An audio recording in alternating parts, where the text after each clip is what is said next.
in stolen bases as a freshman. Well, if Alabama's going to compete this weekend, it starts in the circle, and for game one, it is the Ole Miss transfer, Caitlin Riley. Well, and let me tell you, to earn the start of game one going up against the defending national champs, you have to be doing something right. Alabama has not pitched the best this year from start to where we are right now, but Caitlin Riley maybe has been pitching the best on their staff. Let me tell you, she has earned this start here today.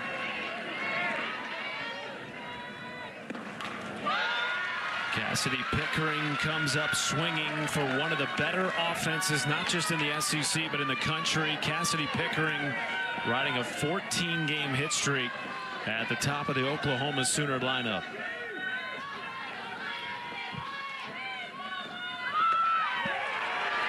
And it is quickly 0-2 to the starting left fielder. And right away, Cassidy Pickering communicating into the Oklahoma dugout, what you just saw in that pitch. They're so good at communicating all game long.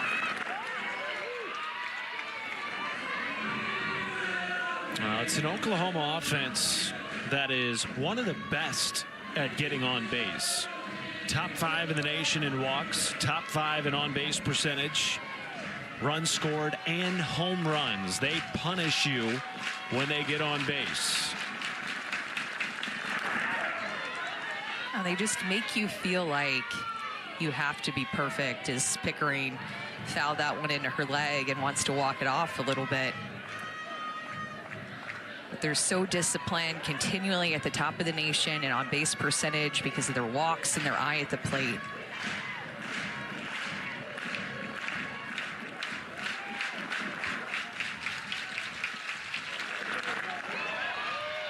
Pickering putting together a nice first at bat here for Oklahoma.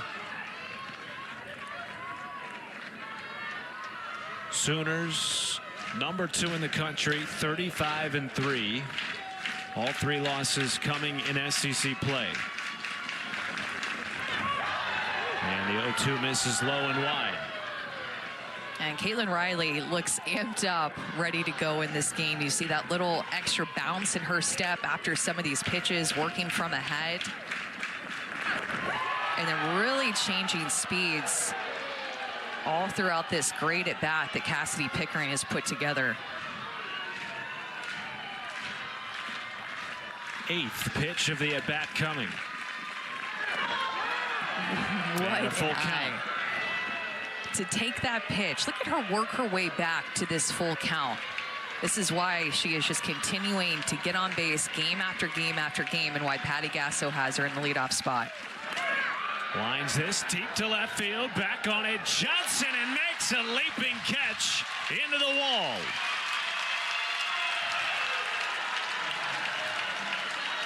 Wouldn't expect this game to start out any other way. A veteran at bat by Pickering. She crushed that ball to the left side, got herself back into the count. But Lauren Johnson, Lojo, going back and making a play on a hard line drive that took her up against the wall to be able to secure that first out. A 9-pitch at bat by Pickering. Now, Lauren Johnson has not been the primary starter this year in left field, but this is her 8th consecutive start. Patrick Murphy staying with the hot hand. Meanwhile, the freshman Nellie McEnroe-Marinas has had the hot hand at the plate this year for Oklahoma.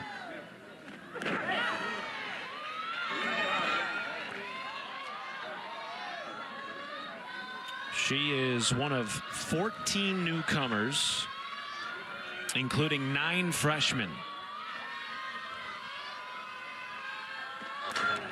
Hard hit to second. Hevelin from 2 knees. 2 down. And she's going to throw a lot of ground ball outs because of the fact that she likes to throw more down in the zone with her drop ball. This drop ball, she wants hitters to chase it down in the dirt. Oklahoma is going to have to show discipline with this pitch and make her bring it more up in the zone. That drop ball she'll throw over 60% of the time. She'll also work in a curveball and a changeup.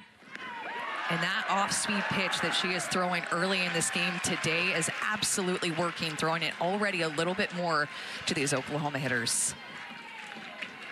Ella Parker at the plate, 2 down, and the base is clear. You mentioned Caitlin Riley earning the Game 1 start today against Oklahoma. Last 3 SEC appearances for Caitlin Riley, 12 1/3 innings pitched, just 3 earned runs. 9 strikeouts, 5 walks.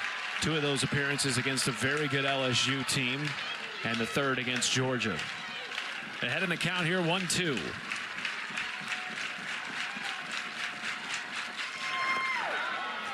And this is a start that they needed from her, to come out here and attack the zone right away. It's what she's doing. It's not something that oftentimes you see from pitchers who face Oklahoma. Gets a strikeout to end the first inning at the Rhodes House.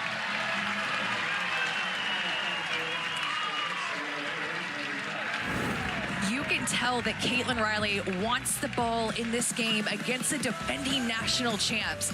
That's how you throw in the first inning at home at the Rhodes House to get your team fired up. It's for Sam Landry. Yes, Sam Landry has a ton of experience for first-year pitching at Oklahoma, and this year as a senior, she has had moments of absolute brilliance. Really good stuff by the senior.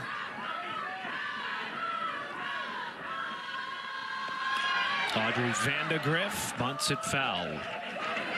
One of the speediest players in the country, leads the nation in stolen bases for an Alabama team that is top 10 in the country in stolen bags. Part of what has made their offense so dangerous this year, not only can they get on base, but they can apply pressure once on it.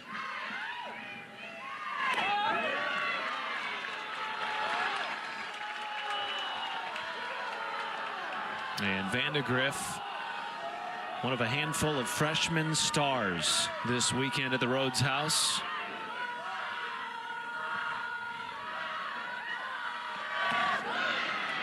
Down to the count, 1-2.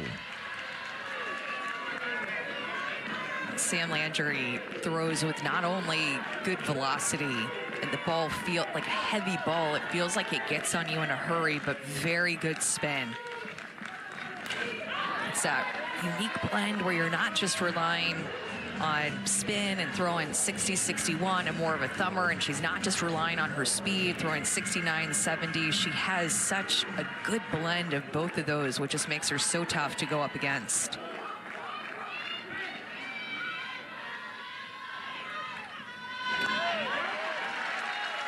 Landry with 103 strikeouts in 89 innings pitched.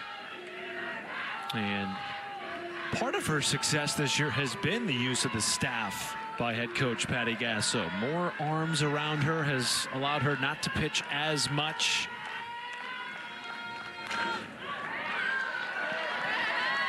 And because of that, coaching staff feels like she's been fresh coming into every single SEC series so far this year. Even getting the freshman and Audrey Lowry back, the lefty for them, adding even more depth to that staff, along with another lefty in Kirsten Deal.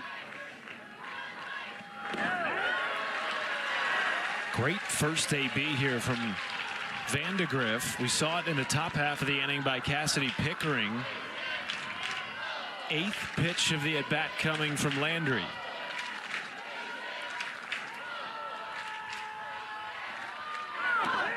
And it is a strikeout of Vandegrift.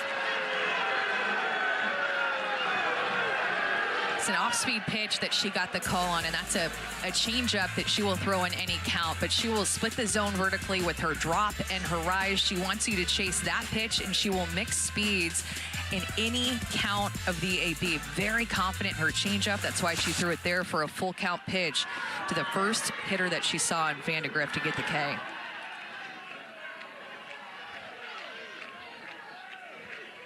Nasty drop ball. It just falls off the table. It's a pitch that she is using more this year, and that changeup she will lean on heavily. Really got to emphasize nasty when you're talking about Sam Landry. I mean, that pitch is moving, and it is used considerably more than the percentage that she used it at Louisiana. 2-0 to Callie Hevelin. Strike one.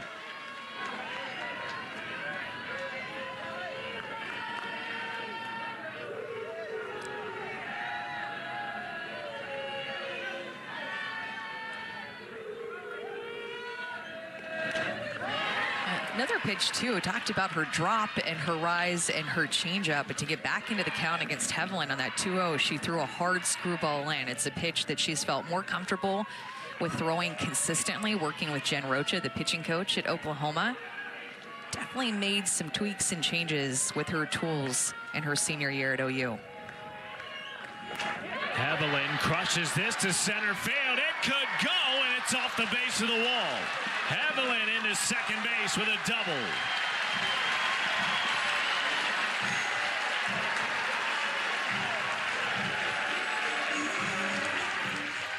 Callie Heaviland is having a monster year offensively as a senior. Huge improvements in her batting average, more home runs, and look at how she gets on plane with that rise ball.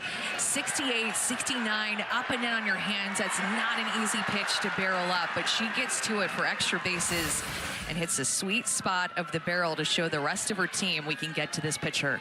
Having the best season of her career, batting average up over 100 points. And now Brooke Elstead at the plate. You talked last inning, Amanda, about how important it was to get a great start from Caitlin Riley in the circle. Went 1, 2, 3. And now it's time for the offense to do its part. Patrick Murphy told us we've been in so many of these games. 7 losses in the SEC. 4 of those by 1 run, and they feel like they've trailed often early in SEC play. The emphasis this weekend is playing from ahead against one of the best teams in the country. Yeah, and throwing that first punch. And honestly, there's nothing to necessarily show for it other than a 0 on the scoreboard in the top of the first, but I do feel like Caitlin Riley herself threw the first punch in the top of the first with how she came out pitching. Sets the tone for the team. 1-2 to Elstead.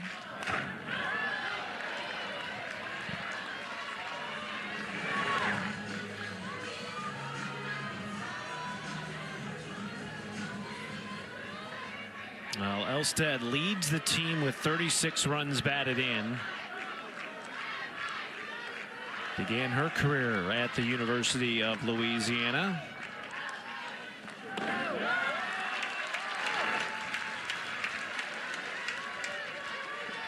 And you have to think about how this is a challenge for this OU team to come in and play in Tuscaloosa. They just had a midweek game in Oklahoma City in front of 9,000 fans against Oklahoma State, a Bedlam game. And then to go right from that midweek game and play here in Tuscaloosa, which is known for having some of the highest attendance records year after year in the country. Well, that was a midweek game in OKC that saw over 9,000 in attendance. Patty Gasso, who knows a thing or two about playing in the Women's College World Series, said it felt that way. And they anticipate a similar environment at the Rhodes House this weekend. Go-ahead run in scoring position for Bama, 1 down, and a full count to Brooke Elstead.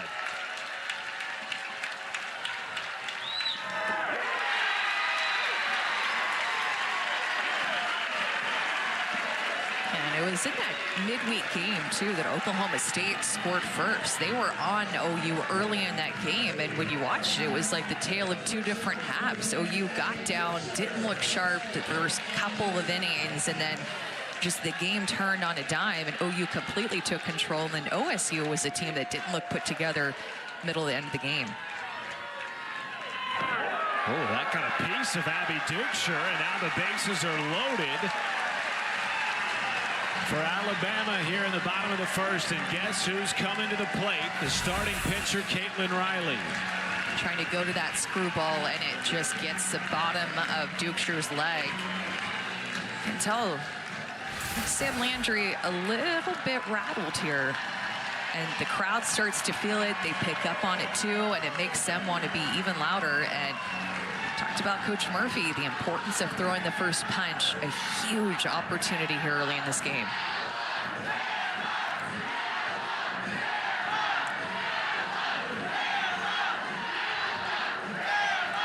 Sam Landry told you leading into the series this weekend that she'd never played in the Rhodes House before. has played in big games, of course, at the University of Louisiana. Multiple NCAA tournament appearances. This has that feeling. And a high leverage moment early in this game with the bases loaded. And her counterpart, Caitlin Riley, coming to the dish. Patrick Murphy told us the biggest surprise this year with Caitlin Riley is not in the circle, but how she swings the bat.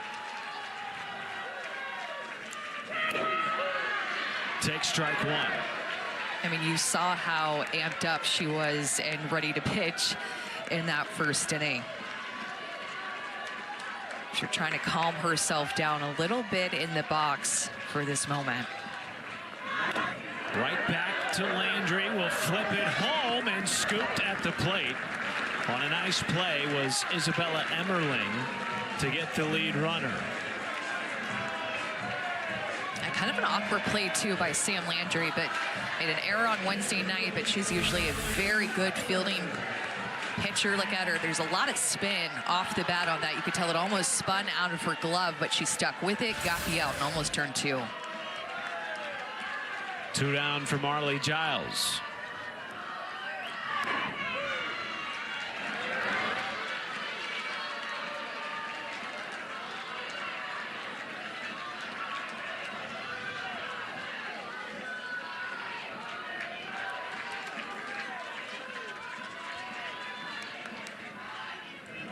Seen Sam Landry really rely on that changeup. She told me it is my favorite pitch. I have so much trust in it. Ever since Coach Rocha came out, she's thrown that pitch a few times and heavily relied on it this inning when she's needed a strike. 0-2, 2 down, bases loaded. Landry battles back for a strikeout. And Bama strands the bases juice to close the first. There is that changeup. She can throw it through the zone and then get you to chase it when she's ahead in the count. That changeup is her favorite. Chatted with Patty Gasso just about her history playing against Alabama, and she said both times they ended our season in the postseason, we responded the next year by winning the national championship.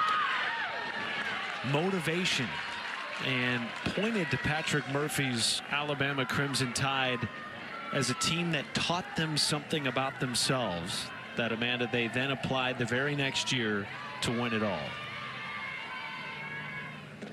She's always been really good at coaching and teaching that response factor, whether it's in game, in inning, or season to season. Having a response and learning those lessons taken to the next year. Never before have they played in the regular season at the Rhodes House. This is just the second all-time meeting in Tuscaloosa between these two teams as Garcia bounces it right back to the circle. Riley has one down. Oklahoma has hit the ball well, hard off of Riley, I should say.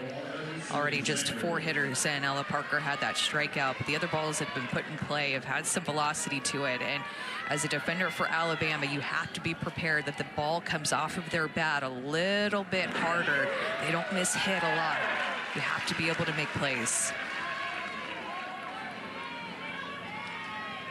Sydney Sanders down in the count, 0-1. Caitlin Riley has thrown a first pitch strike to all 5 batters she has faced so far this afternoon.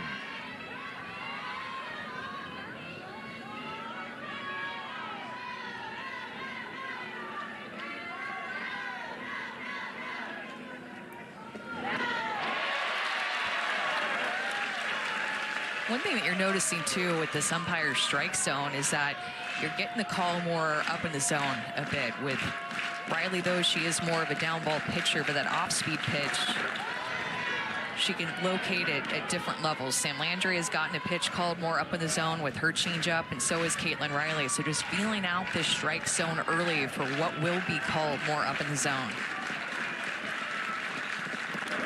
Riley has a strikeout, her second of the game. 2 down in the second.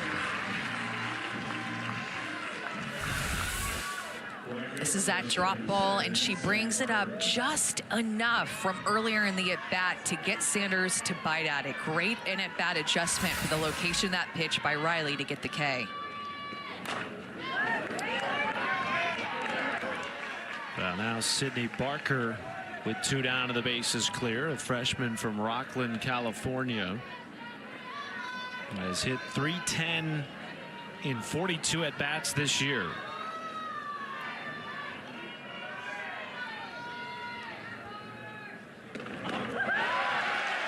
Just so much youth and different faces in this Oklahoma lineup. Sydney Barker, another freshman. We talked about McEnroe, Marinas, and Garcia. Only a few returners from last year's starting lineup that start in this year's starting lineup for OU.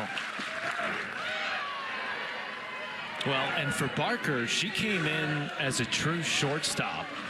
They put her in at first base, just trying to work her in. Today, she's starting in right field. Tons of talent in this freshman class. And she has embraced the role of just get me on the field, wherever it is, so that I can be in the lineup.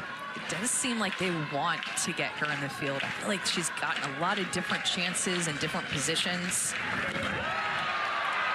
And you can just tell when Patty Gasso starts to try to find a spot for you all throughout the season, not just in the month of February, but when you get to the month of April, when these games are even bigger, she believes in you. 2-2 from Riley. And a full count now to Barker. Mention all the newcomers, 6 positional starters replaced. That's why they are so young this year. High fly ball to shallow left, coming in a long way. Lauren Johnson, and Caitlin Riley has retired the first 6 she has faced in Tuscaloosa. No score. Amanda, these two have known each other for a long time, dating back more than 3 decades ago when Patrick Murphy was at the University of Louisiana and Patty Gasso was at Long Beach City College. So Pat Murphy was an assistant coach underneath Yvette Gerard, another one of the greatest coaches who has a ton of wins in her own right. And him and Yvette went to Long Beach City Community College and recruited a pitcher from Patty Gasso that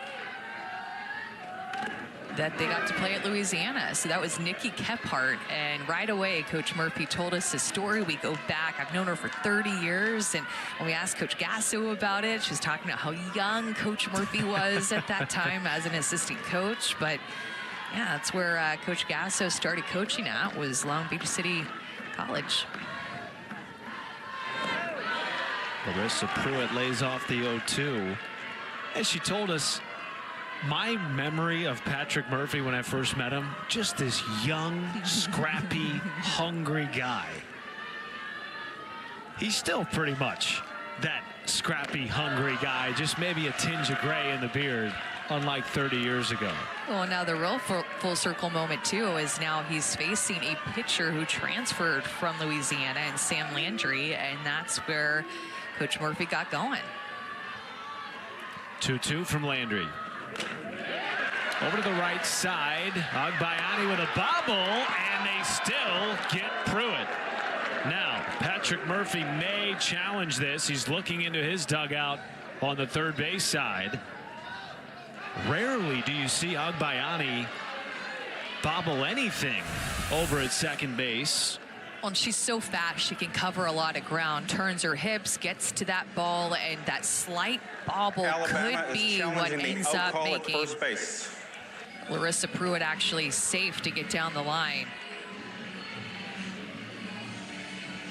I think this one will be, man, that is about as bang as you can get. I see her as being safe. We'll see how close. When the glove starts to come around the ball is going to be what they're looking for, as well as when Pruitt's foot gets to the base, as soon as it starts to compress on the base, which is hard to see from these cameras, but we have Hawkeye system now that they're going to be looking at in Birmingham, where they do the replay review.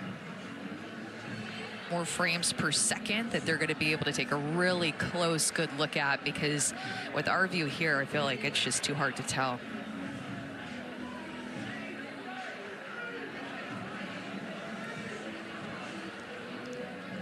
I would say it would be changed to safe. But well, right away, Patrick Murphy looked right into his dugout, motioning, should I challenge this, based on your view from the dugout. Well, this is what Coach Murphy told us way back in February. This is the best collection of athletes, 1 to 20, that we've ever had here at Alabama. 9 green light girls is what he calls them. And Larissa Pruitt is one of those speedsters that gets down the line that even made this ground ball to second base close. So let's see. Upon further review, the call has been upheld. The runner is out at first base. That is Alabama's first challenge. That is about as close as it gets. Maybe one of those situations, Amanda, where you just got to stick with the call on the field because there's not quite enough there to overturn. Agbayani is definitely celebrating that little bobble there. She remains perfect in the field. 112 for 112.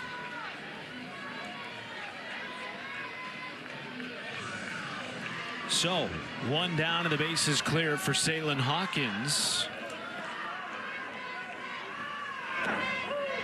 And if you're just joining us, Alabama had the bases loaded, 1 down in the first and could not capitalize. Landry bounced back with 2 strikeouts in that inning. Very reminiscent of the midweek against Oklahoma State. This is lined right into the mid of McEnroe Marinas, 2 away. Remember, in that game against OSU, Oklahoma was trailing 3-2, bases loaded, nobody out for Oklahoma State in the 4th, and Oklahoma got out of it, and that completely shifted the momentum of that game, in the words of Patty Gasso.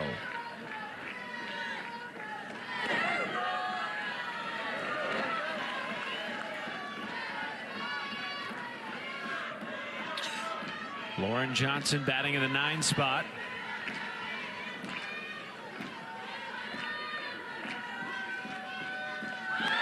This Oklahoma infield is just so fast. They're all new faces with the exception of Sydney Sanders over at first base. But literally any defender who is on the dirt right now, from back behind the plate to in the circle, shortstop, second, third base, is a new face for Oklahoma. And one thing that I noticed in watching them play, they cover so much ground. And I said this to you a few weeks ago, dare I say that they might have a quicker, faster, more rangy infield than even last year when they had All-Americans all around the infield.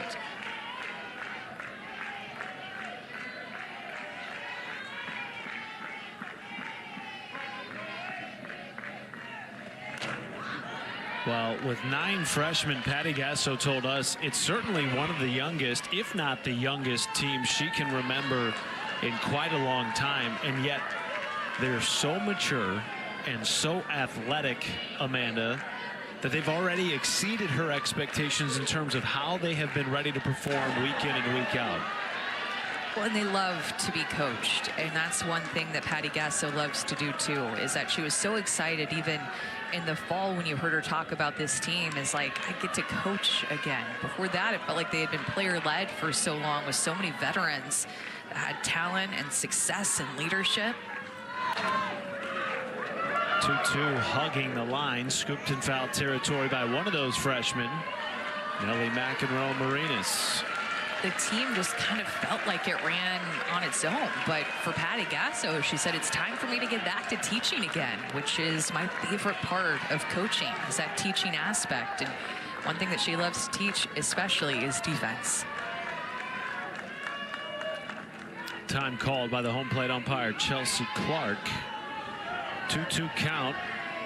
40th pitch of the game coming here for Sam Landry.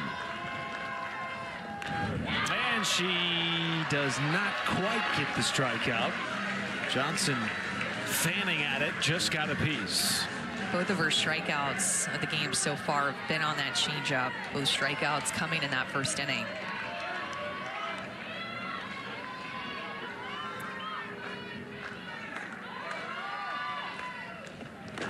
now has the strikeout, her third.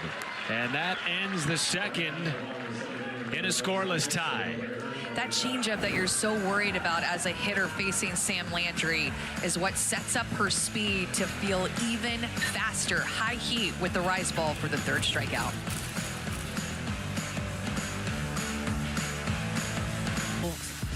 Incomplete at this point in the season. Amanda, interestingly, they've gone 7-3 over the last 10 games, all 3 losses in SEC play, including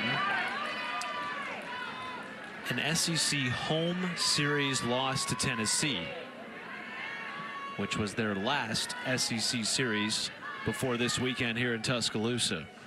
Yeah, they played that midweek football game against Wichita State. That 19-16 score that they pulled out on the road. So it really is like ever since they had that first loss of the season in Columbia, Missouri against Mizzou, it's been tough for them. I mean, look, they have the biggest target on their back in college softball. Everybody wants to beat them, coaches spending hours upon hours looking at their film and their hitters and their pitchers. How do we beat Oklahoma? And so for Oklahoma fans, sometimes I think those 3 losses start to feel like the end of the world, and the players start to feel the pressure and the expectations of wearing that Oklahoma uniform after being the 4-time defending national champs since we got back from that shortened 2020 season. 1-2 count to Abigail Dayton. But they've definitely gotten challenged these past couple of weeks. In the SEC, the level of play in the SEC now that they are in this conference is definitely a step up from what they faced in the Big 12. Moving into the SEC for their first year of competition, ending an era of domination in the Big 12. They won 24 league titles in the Big 12 as that just misses to Dayton.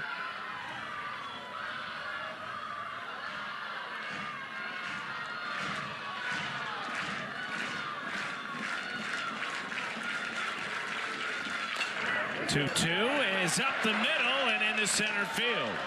And the first hitter aboard today for Oklahoma comes in the third.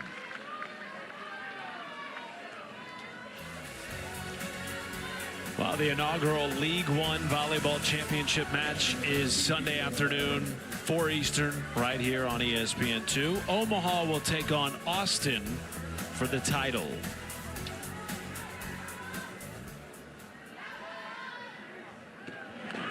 Isabella Emmerling at the plate. This first time through the order that Caitlin Riley has been showing this off-speed curveball to Oklahoma. It's been very effective. Emmerling hunting early, swinging early. She throws that off-speed curveball. That is her change-up type pitch. And it has been moving.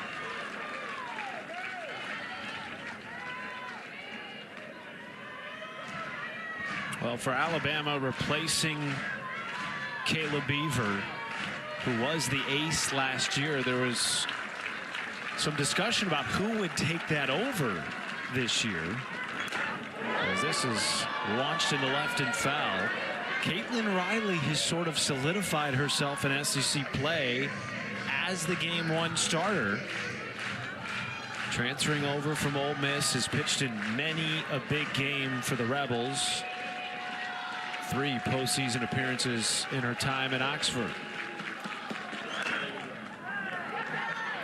Coach Murphy really liked her fire and her demeanor pitching last weekend in Baton Rouge at LSU. You mentioned how well her last 3 SEC appearances have been, and 2 of them were in Baton Rouge. Just another tough place to play. Good block by Marley Giles, with Abigail Dayton over at first base. First base runner of the day for Oklahoma here in the third. The 1-2. You know, you hit the transfer portal looking for something new. And for Caitlin Riley, she's getting a hit a little bit more. Last year at Ole Miss, she only pitched 79 innings, and she's already surpassing that in this game. Runner takes off. Throw down has Dayton in a pickle. get Dayton for the first out of the inning.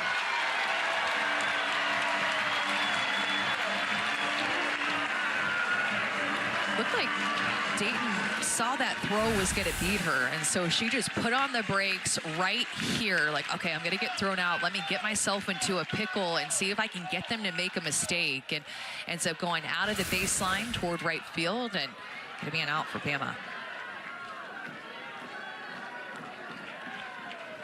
Just the fourth time this year that Dayton's been caught stealing, and back-to-back outs. What a turn of events for Caitlin Riley after giving up a leadoff base hit. The first pitch Emerling saw is also the last pitch that she sees. Off-speed curveball for the first swing and miss, the first strike, and then gets the strikeout with that same pitch.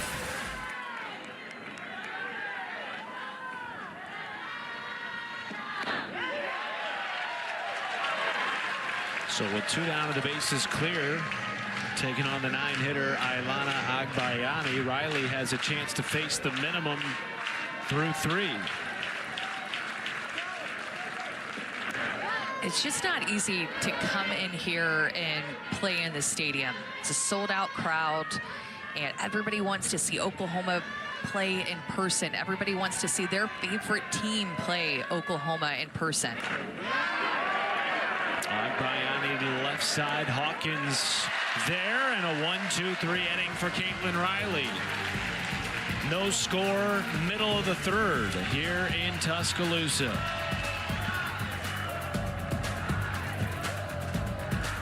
Audrey Vandegrift, one of the best hitters in the Alabama lineup, leads off the Tide here in the third. A family of athletes. Sister Anna, a volleyball player at Eastern Kentucky. Brother Brock finished his college football career at UK.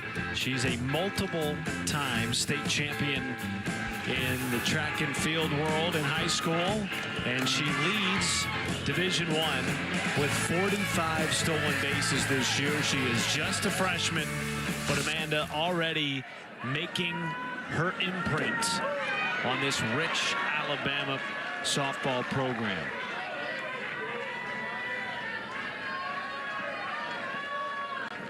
More stolen bases than 7 SEC teams have this year.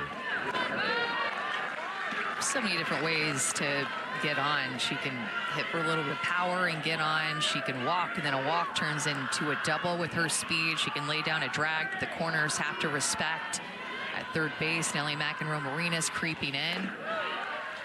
But at the end of the day, we can sit here and talk all about her talent and her speed. But what Coach Murphy loves to point out is just how coachable she has been since she set foot on campus. Has had a mindset to learn and take everything in that these coaches want to tell her. Good screwball there. Get that second strike from Landry. No expectations coming in. Said she was just going to listen to anything that any coach told her. She was just going to say, yes, sir, yes, ma'am, when she came in here. Into center, giving chase. Dayton, who will not get there. Vandegrift trying to stretch it to second, and she will. The wheels of the 100-meter state track champion, stretching a single to a double to lead off the bottom of the third. Fights off this rise ball just enough to find a hole in the outfield, and then of course she gets to first, but she does not really slow down a little bit to touch first base, but then sees it down, instantly gets to second, and has had big time, that competitive energy when she steals a base or has a big hit.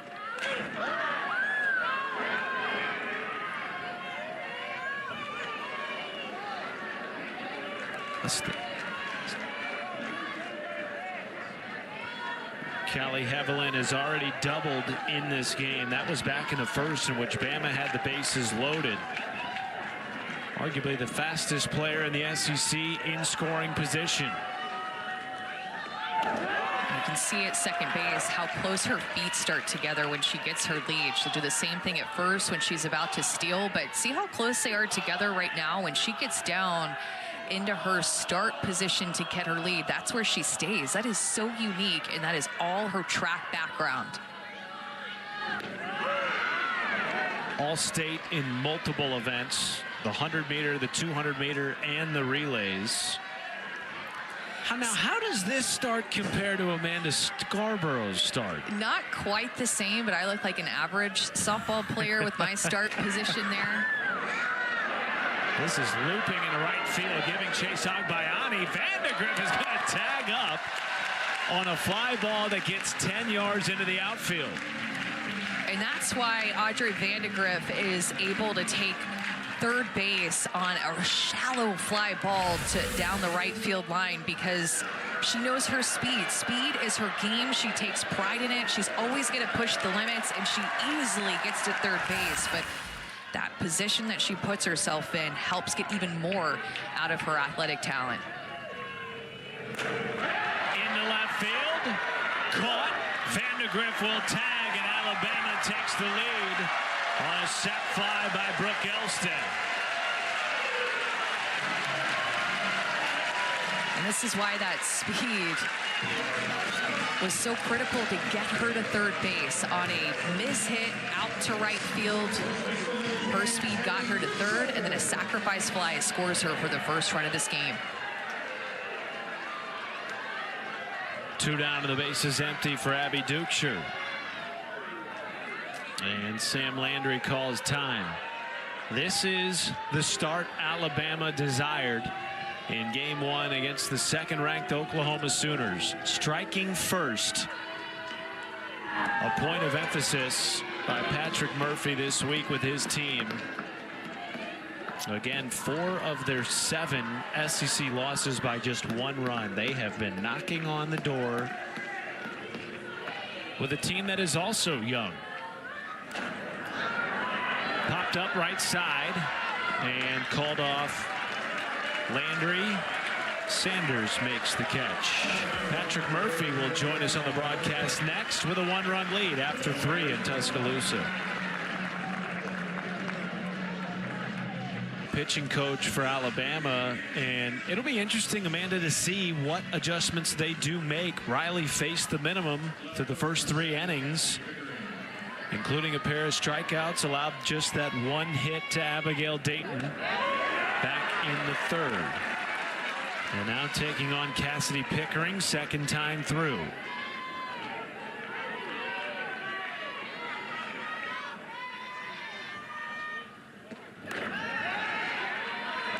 Equally interesting will be, how does Oklahoma adjust its approach at the plate second time through?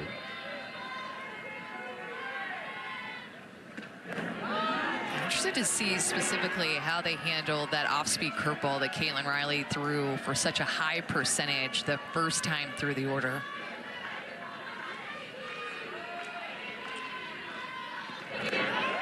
That's an example of it right there, just located on the outside corner, and a really good take by Pickering to get this into a hitter's count. So often over the first 3 innings, it was Riley pitching from ahead.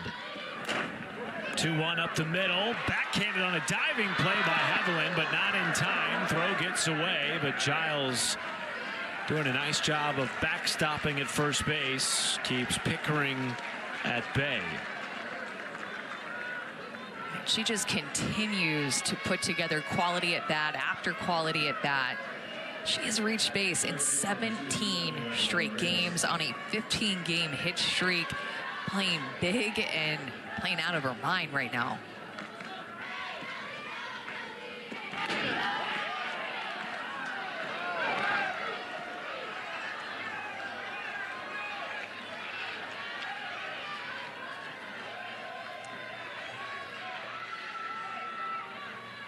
Time called at home.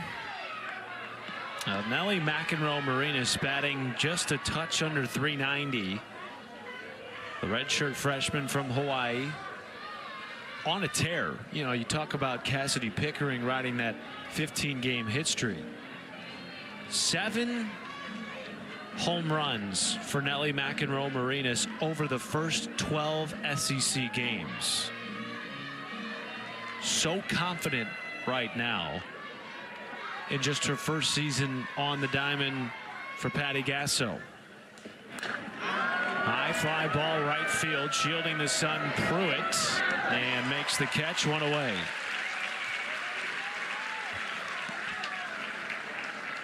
Well, our next NWSL match is Sunday right here on ESPN2 and also on ESPN+. Bay Football Club hosting the Chicago Stars in San Jose. Coverage begins at 7 Eastern right here on ESPN2.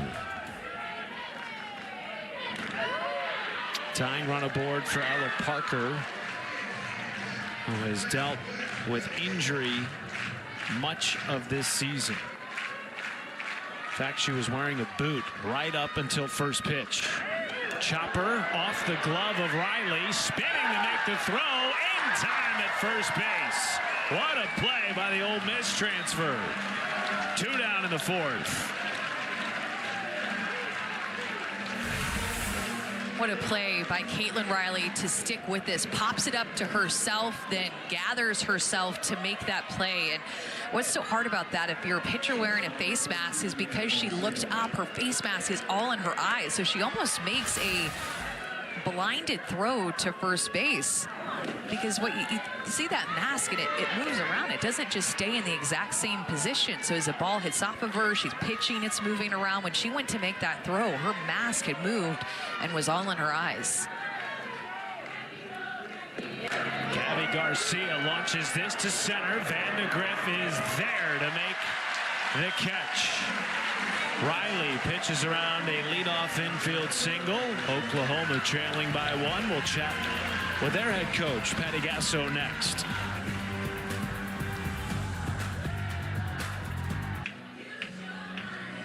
Well, you heard Patrick Murphy last inning tell us he thinks this could be the largest on-campus crowd in college softball this year. We have yet to get an official attendance, but they were sold out well before the series started this weekend.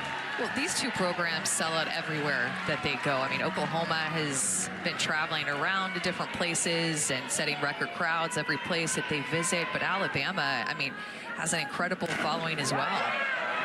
Riley chopped. Some miscommunication there between Landry and Emmerling, but Emmerling eventually makes the play, 1 down. Yeah, these are two of the great fan bases in college softball. And of course, Oklahoma has won the last 4 national championships. Alabama has played in 4 of the last 5 Women's College World Series.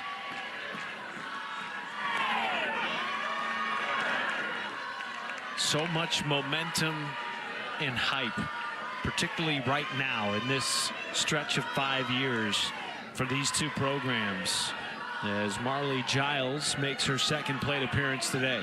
Yeah, it's really like everywhere they go, they just continue to set records. Yeah. You know, and think about even Oklahoma playing at Love's Field. They continue to set records there and play in large crowds.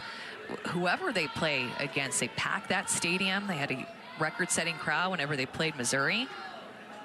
I think there was something on the a ball field. Made it into the right field. Speaking of fans out in right field,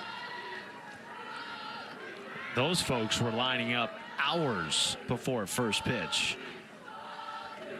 2-0, sharply hit, backhanded at first. Sanders at top of the bag, 2 down. that was good contact though by Marley Giles, who struck out on her last at bat. Good adjustment. Her second AB, no strikeouts, the second time through the order against Landry. And Landry is more of a strikeout pitcher. Alabama's approach at the plate has been good against her to only have 3 strikeouts so far. And all 3 were the first time that they faced her through the lineup. Had over 100 strikeouts in less than 90 innings pitched coming into the weekend at Landry. And a first pitch strike to Larissa Pruitt. Throwing more drop balls this year, Sam Landry, as last year at Louisiana, she threw that drop ball just 19% of the time. This year, throwing her drop ball 33% of the time, so almost doubling it. But what has increased significantly is her swing and miss rate.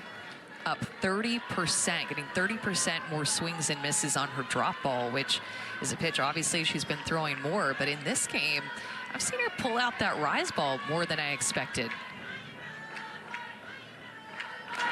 Pruitt takes the 0-2 into right field. Tailing foul and just out of the reach of a sliding Barker. I was in the air for a long time. And speaking of rise ball, I mean, this pitch was at Pruitt's eyes. Look at the location of this pitch that she's able to get her barrel up to that pitch and was just in the sky for a long time. Gave Sydney Barker a long time to run to try to attempt to catch it.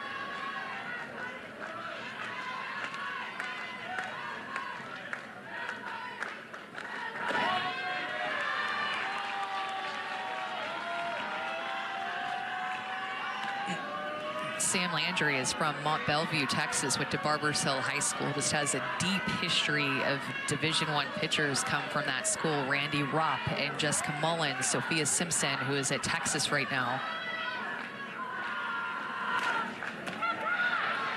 1-2-3 inning for the Louisiana transfer from Mont Belvieu. 1-0 Bama after 4 in Tuscaloosa.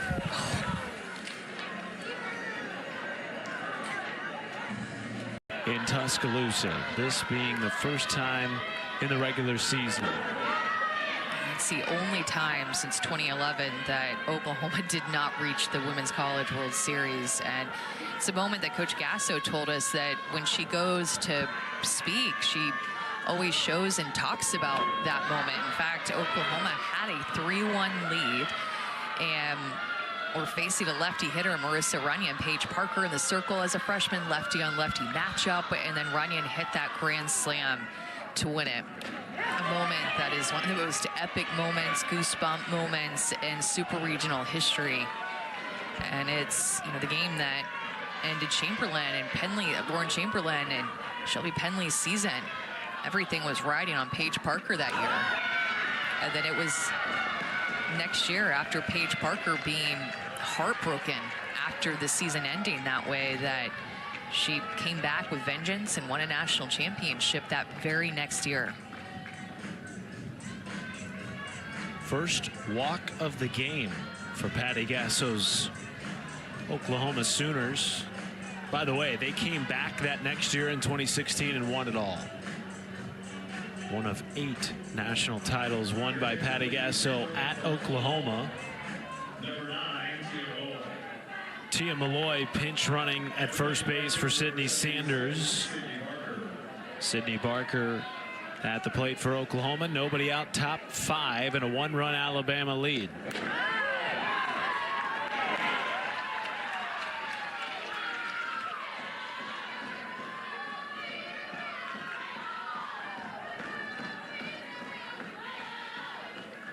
Well, you heard Patty Gasso last inning tell us that her team was guessing a little bit too much at the plate first time through the order. Second time through, wanted to see them be a bit choosier. Better pitch selection. Leadoff walk certainly helps that effort by Sydney Sanders. And she had a meeting with them in between innings. Pulled the team together, and she was the one talking to them, which oftentimes you'll see JT Gasso, their hitting coach and one of the best hitting coaches in the country, her son, be the one that kind of rallies the troops on offense. But there was clearly a message that Coach Gasso wanted to send to them in between innings.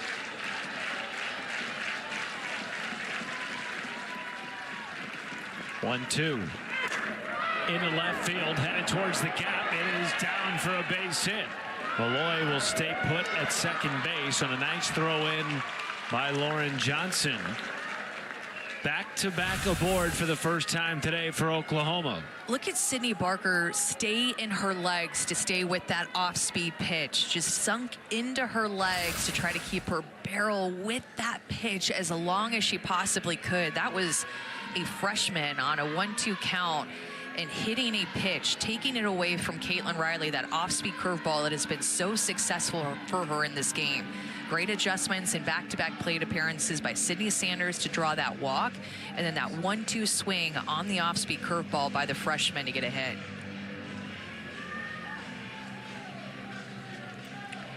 Well, Sunday is the final day of the NBA regular season, if you can believe it.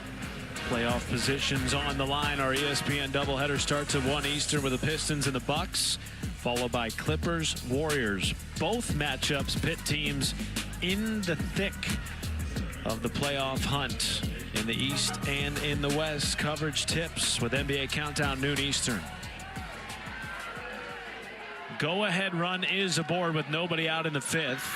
Abigail Dayton drops down a bunt. Coming in from third to make the play is Elstead. Both runners advance, one down. Really a perfect situation if you're Oklahoma to have Abby Dayton up in that short game situation. Runners at first and second, no outs. To be able to lay down a bunt and advance them 60 feet. She has such good barrel control, a lot of different tools that she can use and did use to put down that bunt to advance them.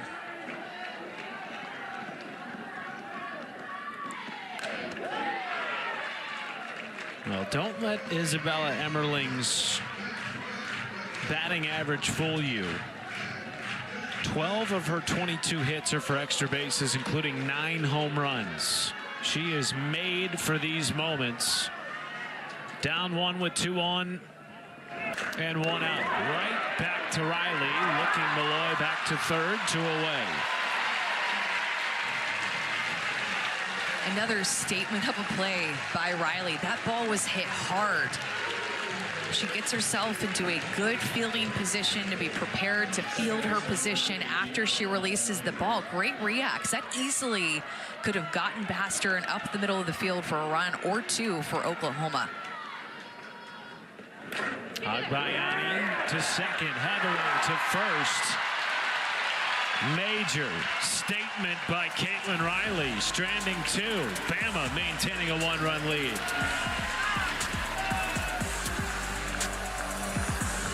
Monster Series kicking off on ESPN tonight.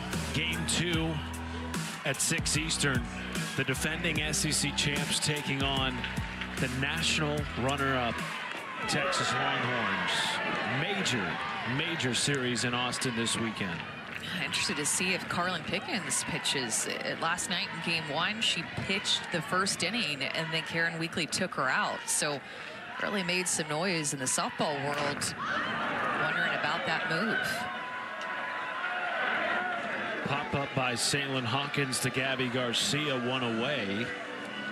Where Carlin Pickens was last year's SEC Pitcher of the Year, set that record for 78 mile an hour, the fastest pitch ever thrown. And she pitched that first inning, Matt, and then came out. So really interesting to see that happen. Texas, of course, with the best pitching staff in the SEC, led by Tegan Cavan, who pitched last night, shut down Tennessee's offense.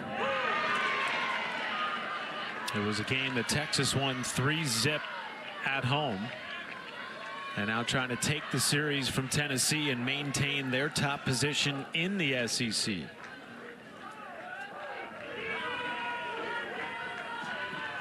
Right behind them in the SEC standings, Oklahoma.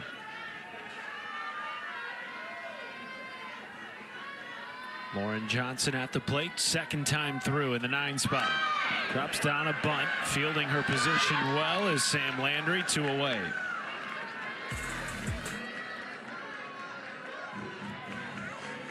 Lauren Johnson trying to use her speed to get down the line. Sam Landry made this play look really easy. Of course, with the velocity that she pitches with, the ball flew off of her bat. But look at how Sydney Sanders is anchored back. So Sam Landry knows that she has to go well toward the first base line to be able to field that ball. Like, that's just understanding and communicating on defense. Easily you could say, okay, well, that ball is angled down toward the first base line, so Sid's got it, like, no worries. But they communicate before every play to know that Sam Landry is going to have a bunt on that side and Sydney Sanders will anchor back.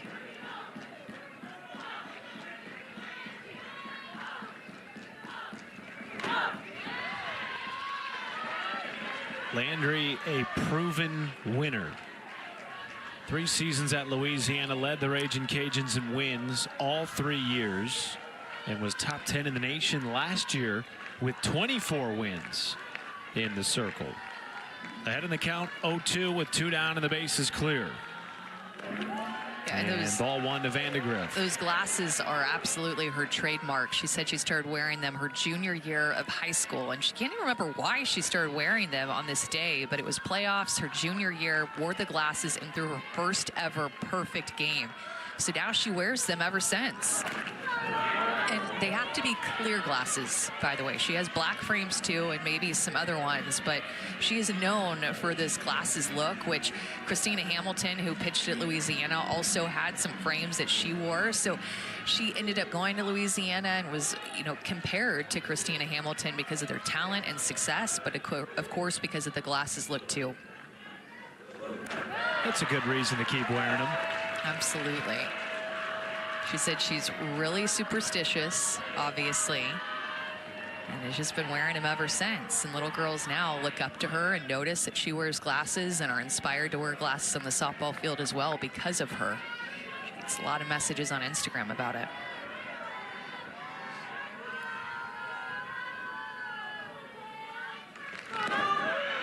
Gets a strikeout of Vandegrift to end the inning. Landry's fourth. You could tell she wanted to start walking off the field knowing that this was a strike. Needed to wait for the umpire's call. She got it. Fourth strikeout.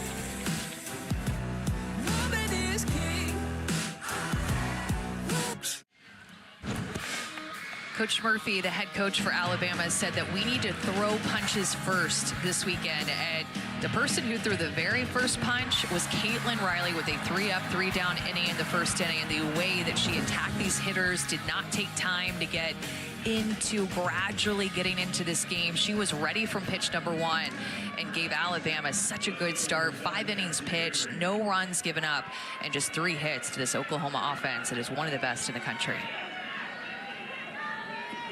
Gives way to Jocelyn Brisky here in the top of the 6th. Brisky, the sophomore from Phoenix, Arizona. Man has already thrown more innings this year than she did all of last season. Really was a breakout star in the postseason and regionals and supers in the Women's College World Series. Got a lot of experience pitching in tandem with Kayla Beaver, who had an All-American year after transferring from Central Arkansas to Alabama. And this year, she's had some ups and downs, some really bright moments and some moments where she struggled to be able to command the strike zone. And there actually is Kayla Beaver sitting by Emily Pitag, who gets this crowd all rowdy on top of the Alabama dugout.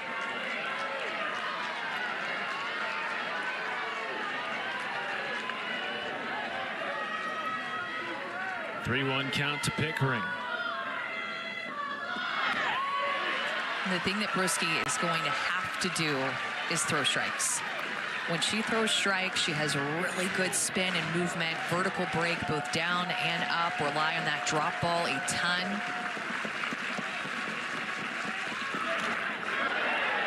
Shallow pop-up at second. It's Haviland, one away. She's going to throw in her drop ball, both sides of the plate, similar to Caitlin Riley, although Brisky will rely on her rise ball a little bit more, throw in the mid-60s. Again, good vertical separation that she gets with her rise and drop will feed her infield a lot of ground balls.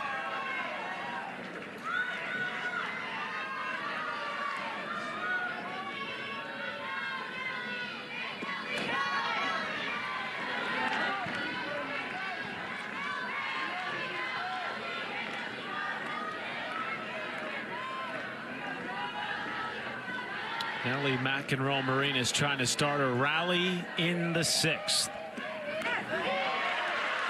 It's just hard to believe that this is just Nellie McEnroe-Marinas' first year. And Coach Gasso said, I've never thought of her as a freshman this year. She felt like a returner.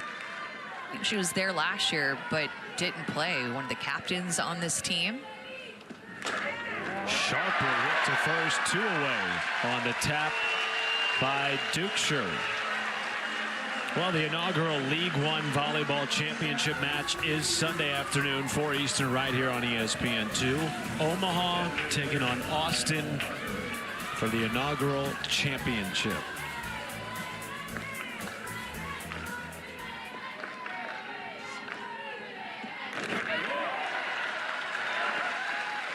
These two programs synonymous with championship play. Oklahoma, 4-time defending national champs. Bama won it all in 2012. They have been 4 out of the last 5 years, the Women's College World Series. And that 2012 title, the first by an SEC team. Followed up by Florida a couple of years later. 1-1 to Ella Parker. Down in the count 1-2.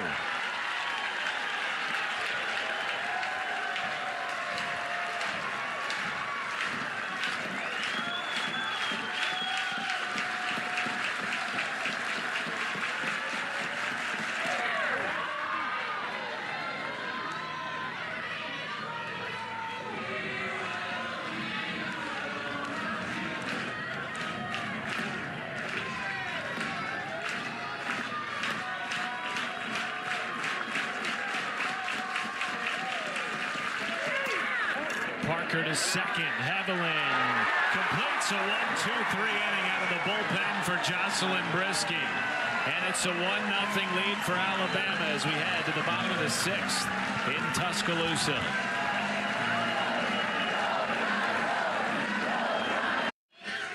Well, this is such a major weekend for Patrick Murphy's Alabama Crimson Tide, coming in 19th in the RPI. They do have 9 RPI top 25 wins. That's top 10 in the nation, Amanda, but this is a crucial stretch for the Crimson Tide. It begins right now. 9 of their next 13 games to close out the regular season against RPI top 10 teams. And a huge opportunity is how Coach Murphy has to see this opportunity to get some more wins and add them to the resume, because with an RPI of 19, it is not the end-all be-all when it comes down to Selection Sunday and picking out those top 16 seeds who will host a regional. But oftentimes the RPI is pretty closely looked at again, but not the only thing. But when you win some more games, potentially against Oklahoma and Florida and Missouri and South Carolina, you really have an opportunity to bolster up your resume to make a push to host. Oh, what a shot up the middle by Callie Haviland, her second time aboard this afternoon. And it's like, for Alabama, as Callie Haviland just crushes this ball right back up the middle of the field. For Alabama, kind of a bubble team as it looks right now when you look at their RPI and what they have left to host a regional, to grab a top 16 seed. For Oklahoma, their RPI sits at about 9 right now. And so they're looking like a bubble team right now to grab a top 8 seed, which would host a super regional, which is definitely what you want to do with being able to have that home field advantage, advancing 75% of the time when you host a regional and when you host a super. Bart dropped down and a diving play behind the plate by Isabella Emmerling to catch Brooke Elstead. How about that athleticism by the starting catcher? That is a huge out, known for her pop in the way that she receives, but now she's receiving in a different way. Popped up bunt, reads it, lays out for it, and understands too that Nellie McEnroe-Marinas is not going to be able to get to it, that she is their best chance to get an out. Nellie McEnroe-Marinas avoids running into her to finish that play. 1 on, 1 out for Abby Dukeshire. 1-run lead for Alabama. I want to go back to something you talked about, the importance of hosting a super regional. Going into last year, since 2005, nearly 75% of teams to host a super advanced to the Women's College World Series. Of course, ironically, Alabama was one of the teams on the other side of that, going to Knoxville, upsetting Tennessee to make back-to-back Women's College World Series appearances. But wouldn't it be something to see Alabama on the road for a regional and Oklahoma potentially on the road for a super? Which Alabama on the road for regional has never happened before, and got some work to do here at the end of the season. It'll come down to selection committee looking through resumes and doing some comparisons. Double play opportunity here, and it is made slickly by the freshman at short, Gabby Garcia. So Oklahoma down to its final 3 outs. Garcia with a double play will lead them off. Look where she was positioned perfectly. That ball was just hit right to her. She steps on 2, throws to 1. OU has their last shot.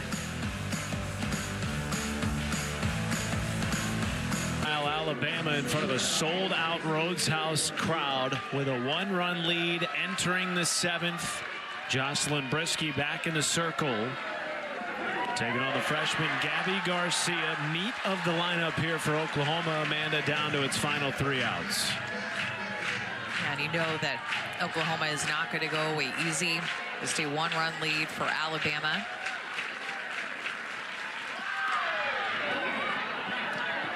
Is that a fair ball? It was, and the runner is safe on the bobble by Dukeshire. And now Patrick Murphy coming out. He wants to chat with home plate umpire Chelsea Clark. Looked to me like the ball hit the bat when it came down. Right there. Or maybe it went just over it. Sneaky bunt by Gabby Garcia. Great idea to lay that down. Right. Does look like it hits it. And the question can be, I believe too, Matt, did the ball hit the bat or did the bat hit the ball? It can be a very different outcome. To me, it looked like the ball hit the bat, which I think would make this play to stand. But they're also, I don't believe anything was called on the field. Tatum Stotling, Scott Mayer, Chelsea Clark conferring here right in front of the pitcher's circle. Oklahoma has only had 4 base runners through the first 6 innings. Are we going to have a review here?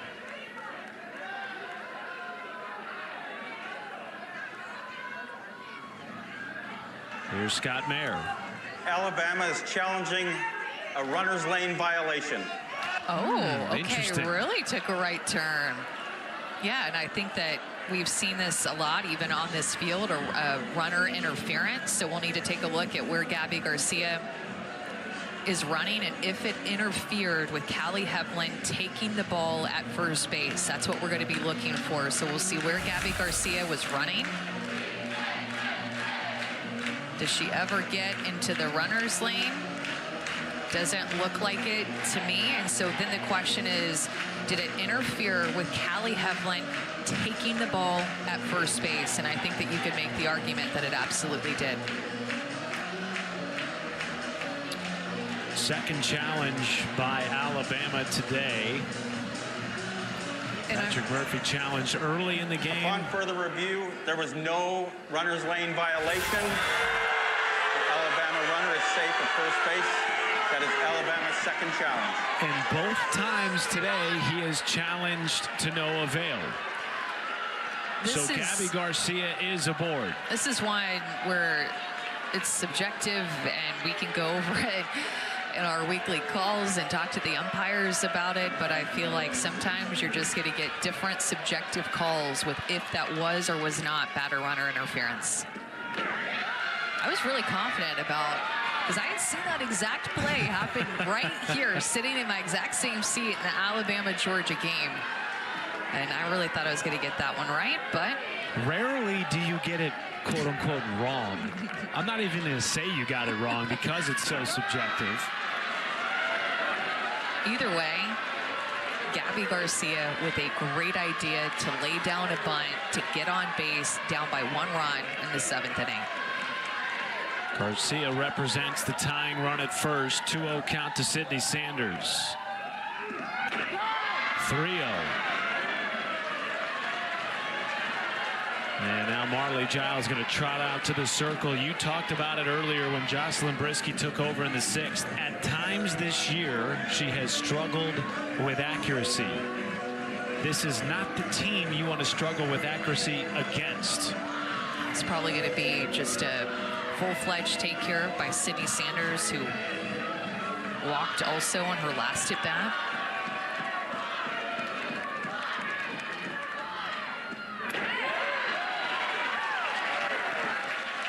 Oklahoma's second in the country in walks, second in the country in on-base percentage. Today they have just 1 walk, fewest in a game so far this year. And now a full count to Sanders. Well, and they haven't had many base runners either. When you look at what they've done all year, this is actually the least amount of base runners that they've had up to this point. Only 4 base runners that they've had on base coming into this inning. Gabby Garcia would be the 5th. Their second lowest total was 7 against Missouri a couple of weeks ago.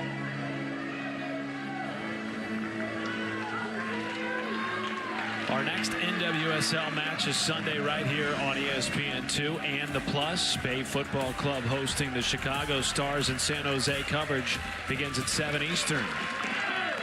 3-2 is in for a strike and 1 down in the 7th.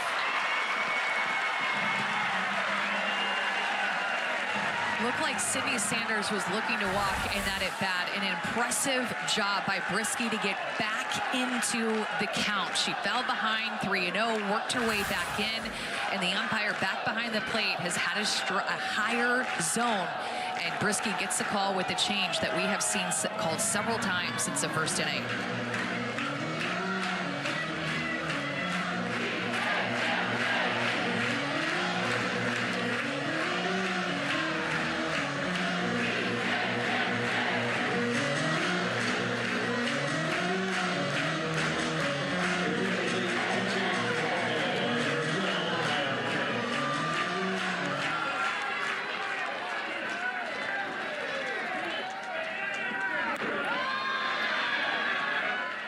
Maya Bland pinch hitting here for Sydney Barker. Had a monster home run against Oklahoma State during the midweek in Oklahoma City. That was a major momentum shifter in the game. One of a pair of home runs she has hit this year. The 1-0 from Brisky. Strike 1. Nobody has left their seat. Not to go to the bathroom, not to go to the concession stand. Everybody is staying put for this inning. 1-2. It's a player, and Maya Bland too, that the team really rallies around. Coach Gasso told us. Brisky getting another high strike call to get the 2nd strike of this AB.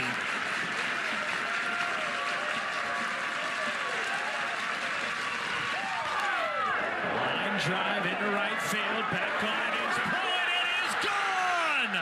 Oklahoma takes the lead on a pinch hit bomb by Maya Bland.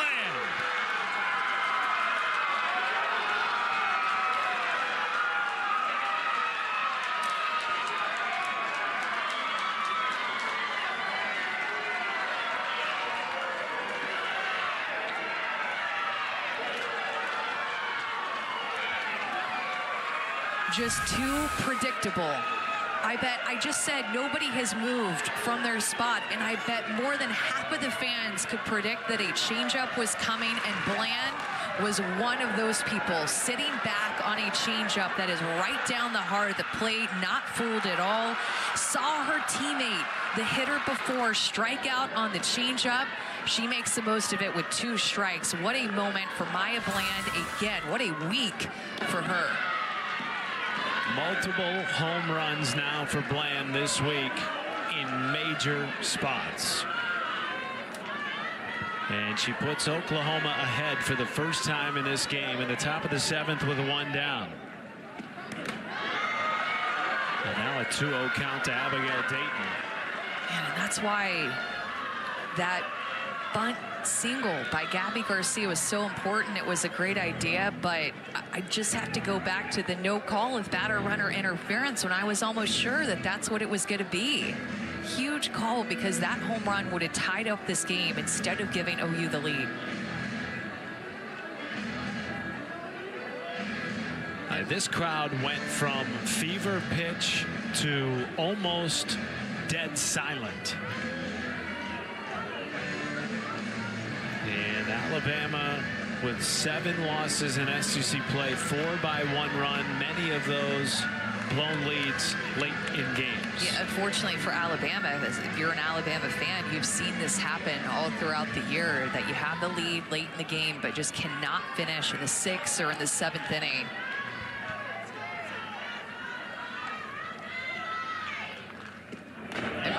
because for as happy as OU fans are and teammates are for Maya Bland and Patty Gasso, the other side is Jocelyn Brisky. And how much that hurts to see the pitch come out of your hand and leave the ballpark. Knowing how well she's been pitching, came in 3 up, 3 down inning in the top of the 6th, fed off of the momentum that Caitlin Riley started this game with, and had that strikeout of Sydney Sanders. Looked like everything was going her way. Got ahead of Bland 1 and 2. Dayton draws a walk. Second of the day for Oklahoma. And now the opportunity to gain some insurance runs here in the top of the 7th, with Alabama bringing 5, 6, and 7 to the plate in the bottom half.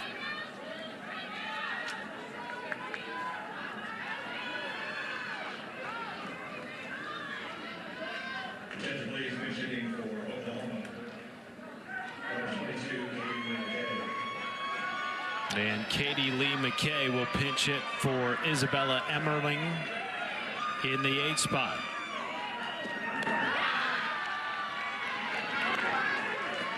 Gosh, this game is just such a game of momentum. You can feel it on the field, you can feel it in the dugout, and of course you can feel it in the stands. I think we might see a pitching change here. Patrick Murphy out of the dugout looking towards the bullpen, as is Jocelyn Brisky. A game that Alabama has controlled in so many ways. Remember, they had the bases loaded back in the 1st inning, unable to come around and score. Thought that might be a big momentum shifter, but they responded a few innings later to score the only run of the game until the 7th. We will have a pitching change as Brisky heads to the dugout. We'll step aside for a moment in Tuscaloosa. 2-1 OU.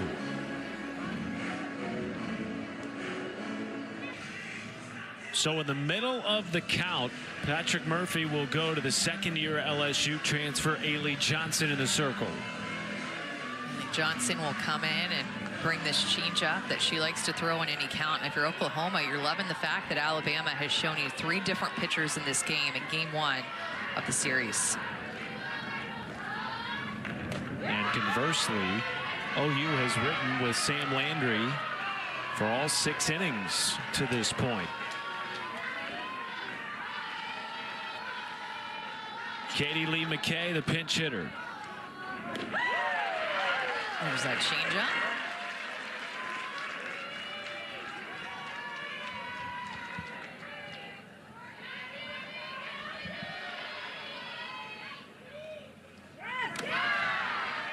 And now a hitter's count to Lee McKay. You know, the best feeling if you're a visiting team having to play on the road is that silence that you talked about from the crowd. Oh my gosh, I used to love that. Now, using your word, conversely, when the crowd is really loud and really in it, you feel not the same. But when you can quiet the crowd the way that Maya Bland did with that home run, that is the best feeling. Bounce to second base, and Dukeshire could not get back to the bag in time. On the flip by Heatherland, both runners are safe. It's one where you just need to know where you're at on the field and how far away that was going to pull Dukeshire. Then she stumbled to get back to first. Her cleat slid in the dirt, and she didn't get good enough footing to be able to get back to first safely, or in time, I should say, and it allowed her, McKay, to be safely at first. That's why people love our sport, Matt, because it is so bang, quick plays, things move, especially on defense, where if you aren't perfect, if you stumble a little bit, it's a difference between safe and out. Well, now Chaney Helton will come in pinch run at first base. You talk about silencing crowds, and in your conversation with Sam Landry this week, she told us this is the first time I've ever played at the Rhodes House. But one of the things she relishes playing on the road in an Oklahoma uniform is the chance to silence the opposing crowd. And her offense doing it on a pinch hit Maya Bland 2-run homer to give OU its first lead of the series. And now if you're Ailey Johnson, this is damage control. Can you keep it a 1-run game heading into the home half of the 7th? With the 5, 6, and 7 batters due up on a snap throw down to second, not in time, but close by Marley Giles. First and foremost, you've just got to throw strikes. A try by Giles. That throw was on the money and really close to get the second out.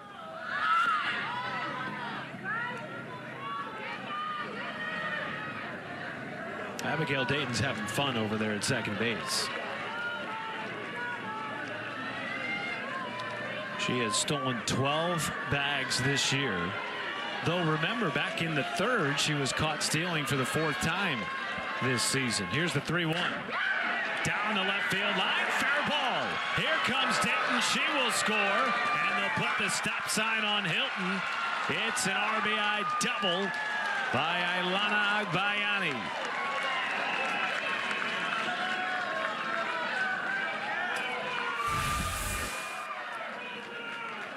Beautiful piece of hitting there by Ailana Agbayani, just going outside, getting that pitch. I mean, shortening up, compact swing to the left side.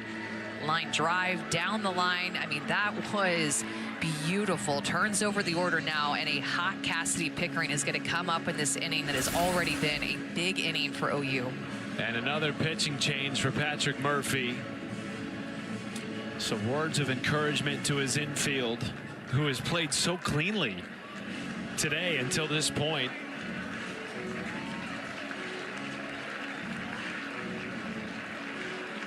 Don't forget, this is just game 1 of the series. We'll be back here tomorrow at 6 Eastern, 5 Central for game 2 over on the SEC Network. And then the series finale Monday night, 7 Eastern. It's another Mic'd Up Monday on SEC Network. Boy, what a change in momentum. Oklahoma held scoreless to the start of the 7th. They're now going to see their 3rd pitcher in this inning for Alabama. And it is Caitlin Riley coming back into the circle. She started the game and went 5 innings. And she threw really well. A quality start for her, and she'll come back into this game. They took her out after Oklahoma went 2 times through the lineup. So for the 3rd time when Cassidy Pickering was coming back up, they took her out. And to think, Matt, that this inning started, this 3-run comeback of an inning started with this play, the Gabby Garcia bunt that to me could have been a runner interference play, a lane violation there, and just not getting called. But that's how this big inning started for Oklahoma. Again, a well-executed bunt, great idea by Gabby Garcia to lay it down. Alabama couldn't come up with the out or get the call when it was reviewed. And then Maya Bland hit the 2-run home run as a pinch hitter in a 1-2 count to give them the lead. Cheney Helton at 3rd, Ailana Agbayani at 2nd, and Cassidy Pickering, who reached earlier in this game to extend her hit streak to 15 at the plate for Oklahoma.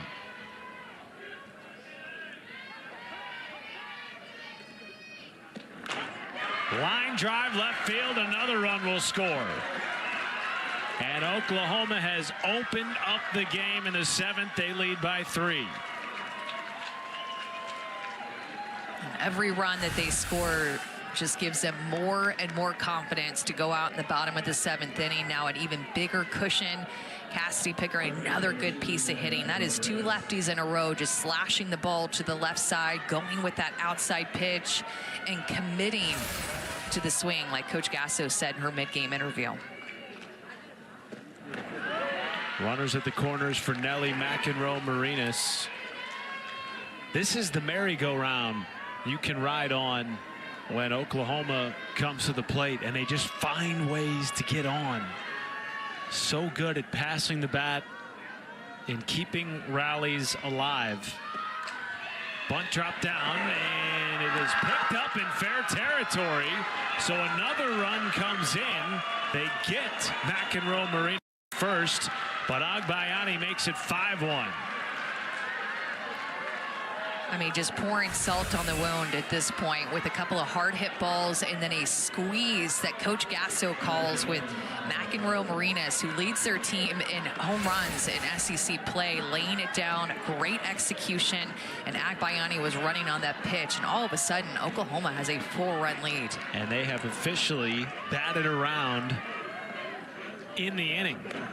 Ella Parker, the 9th player to come to the plate for OU in the 7th. All 5 runs scored in this inning for the Sooners.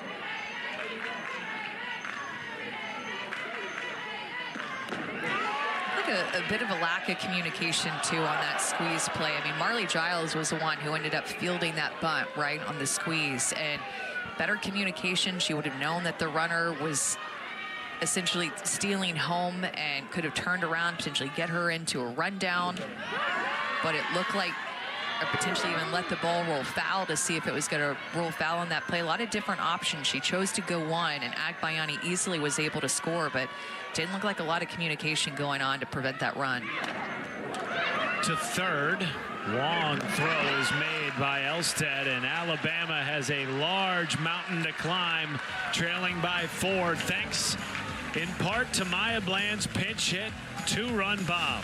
These are the swings, the moments, the games that you dream of stepping up in. A pinch hit, 2-strike home run to give Oklahoma the lead. What a roaring comeback. What a turn of events in the 7th. Sold out Rhodes House.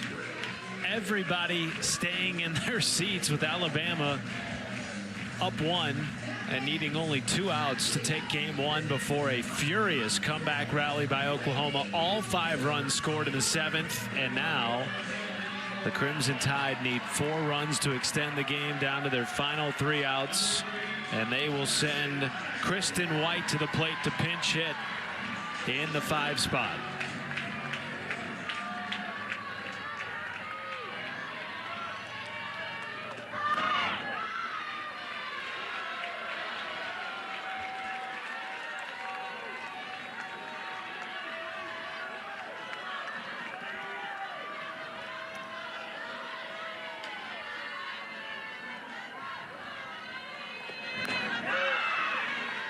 Sam Landry has really pitched a great game. Not easy to come in here and pitch in front of this crowd. Fell behind in the 3rd inning when Alabama scored that 1 run, but she has just kept chugging along. You've really seen what she's capable of, especially too just finding a different way to get out. Just 4 strikeouts on the day for her with Alabama's good approach, but still finding ways to get outs, mix her pitches, different variety of outs with fly ball outs, ground ball outs. Ground ball here, and a quick flip to first, 1 away. And then fielding her position like that. She can cover so much ground, very confident in fielding her position. Seen her do this 2 or 3 times in this game. Sydney Sanders knows that she can stay back because of how well Sam Landry can field her position. She will take on another pinch hitter in Alexis Papillo.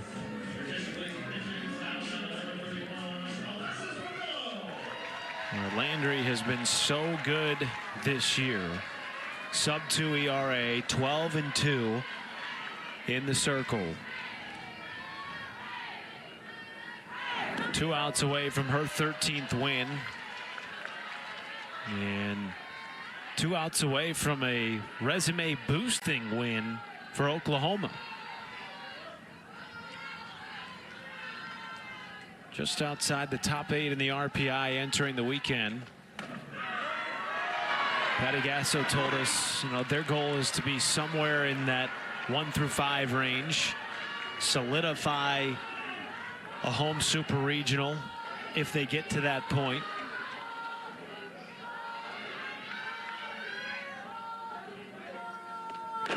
She took it upon herself to teach her young team how RPI works, why it's important whenever it's a selection show in May, and the top 8 and top 16 seeds come out. She used it as another teaching moment. She said she likes to do the teaching, you know, to be her favorite part of coaching is teaching out on the field, but got to teach them something different about RPI and strength of schedule and how it works. So their RPI right now is 9. They just have those 3 losses all within the past couple of weeks.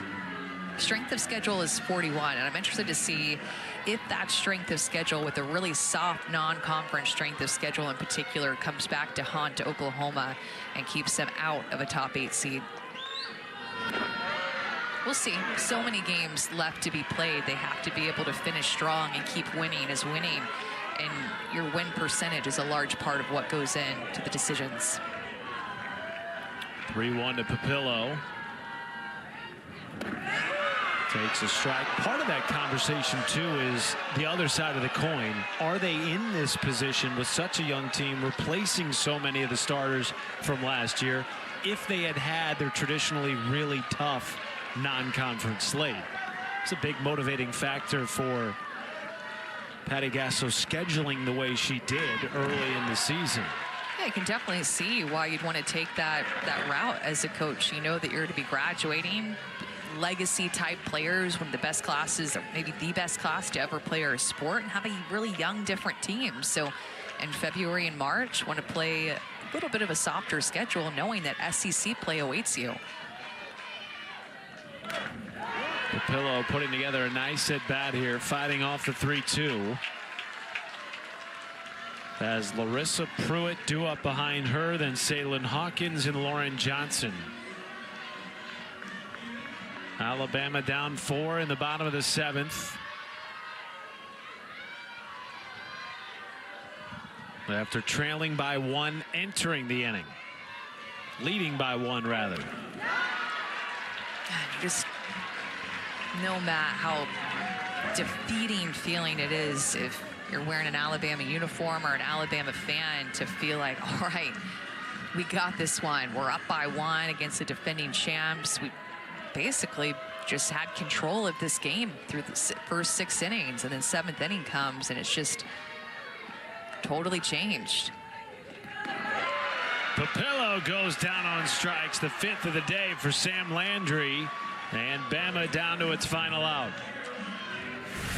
Good at bat by Papillo coming off the bench, but this is just a pitch right down the middle that she just didn't look like she was expecting. That caught a lot of plate, looked like it was right down Main Street, but wasn't anticipating maybe to see a pitch that good in that count.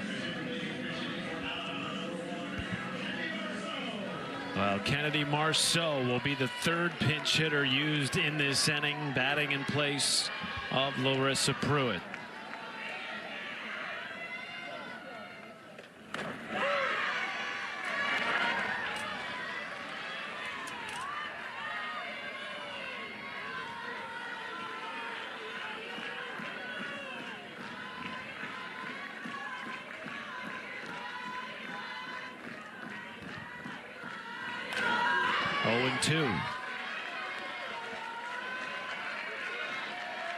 This game certainly did not disappoint the first time these teams have met as conference foes, and the first time they have met at the Rhodes House in the regular season.